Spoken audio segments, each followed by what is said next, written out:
There's some things you shouldn't change in life. Write them down. You shouldn't change principles. You shouldn't change natural law. You should never touch divine precepts. You shouldn't change truth or roots or foundations. A tree can never outgrow its roots. Have you noticed? Sometimes we think we are modern now. We don't want any more archaic laws. It's like telling the root, I'm tired of you. No matter how tall a tree grows, it is stuck with its roots.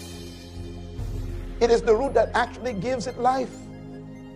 The fish can never outgrow water. You are never too big to detach yourself from the source of your law. You cannot just decide to change things in life. I put it another way. It's like a house. No matter how old your house is, it can never outgrow the foundation. The foundation is the law. No matter how many stories you may add to the house, the foundation determines the safety of that house and the value of it. So law is the foundation of life. It is the key to culture. I give an example here. No matter how old you are, you can never outgrow oxygen. You know, I've been on the earth for 59 years now. I'm just tired of oxygen. I'm 95 years old. I'm tired of oxygen. Let me try something else. Let me redefine life. Heard that lately? Redefinition of terms. We will redefine male. We will redefine marriage. We will redefine, our family. What are you doing? There's some things you can't touch. But we are trying. And any attempt to adjust natural law or divine law ends in natural destruction. Can I predict the future of your country? It's not difficult. We can never be smarter than truth. Do you know what a prophet is? You know, a prophet? A prophet is someone who knows the laws. That's all. And they just kind of assess environment and they go, let me predict what's going to happen to you. I can be a prophet to a fish. You can prophesy to a fish. If you come out of water, you shall die. Why? Because I know the law of the fish. So you don't need to necessarily argue with those powers in your country that are trying to reform law. Just make sure you speak loudly about the future.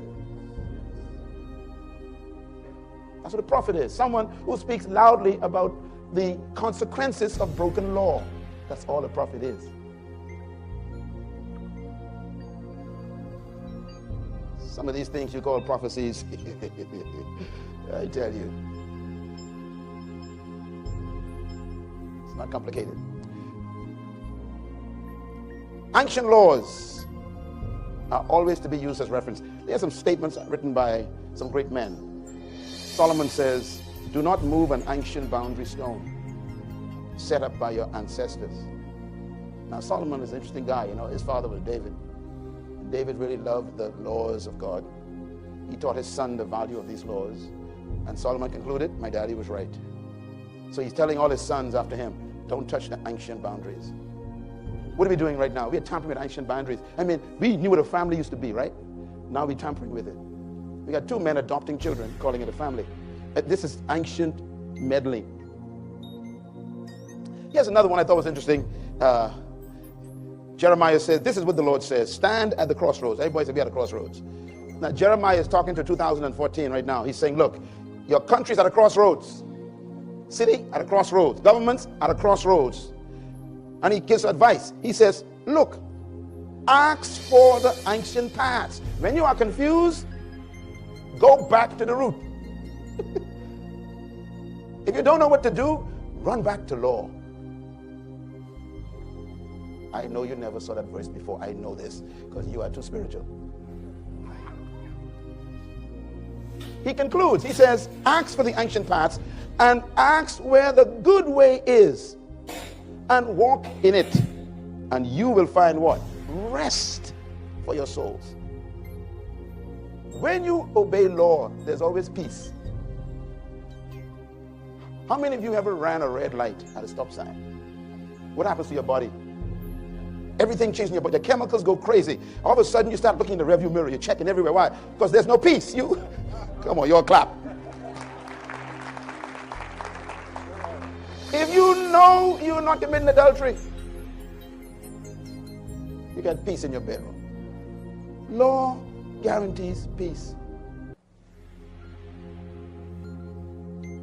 Why there's no peace in your community? Because young people are violating law. What is crime? Violation of law. Everything is law related. And if we don't understand the power of law, how it relates to character development and values, we'll never be successful. Another statement by Solomon. Solomon said, do not move the ancient boundary stones set up by your forefathers. The first century leader Paul says, see it to it that no one takes you captive through hollow and deceptive philosophy.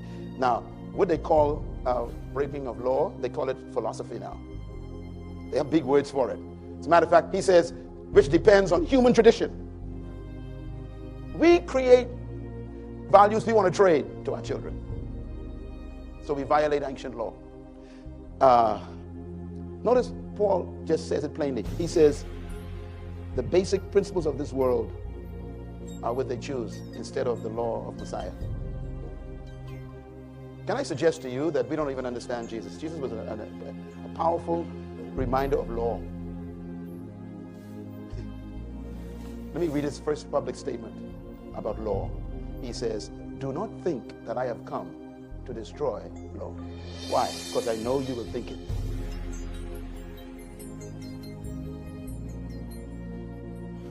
Matter of fact, let me just take you there. Let me define law for you. Write this down quick. Laws are principles. Principles are, the word prince means first. So principle means first law. Why? Because there's some second, third, fourth, and fifth laws that come along. So when someone says something is a principle, they didn't create that. That's the original one. Laws are original rules. They are foundations.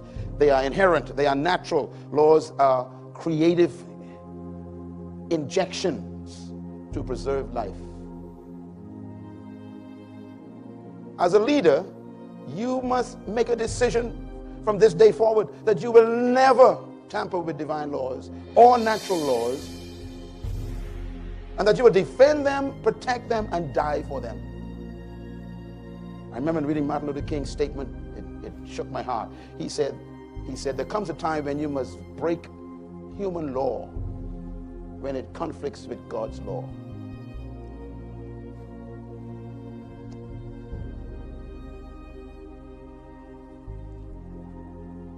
This is for the religious people. Because we got some folks going around now emphasizing grace. And I warn you, grace does not cancel law. It gives you the right to obey it again.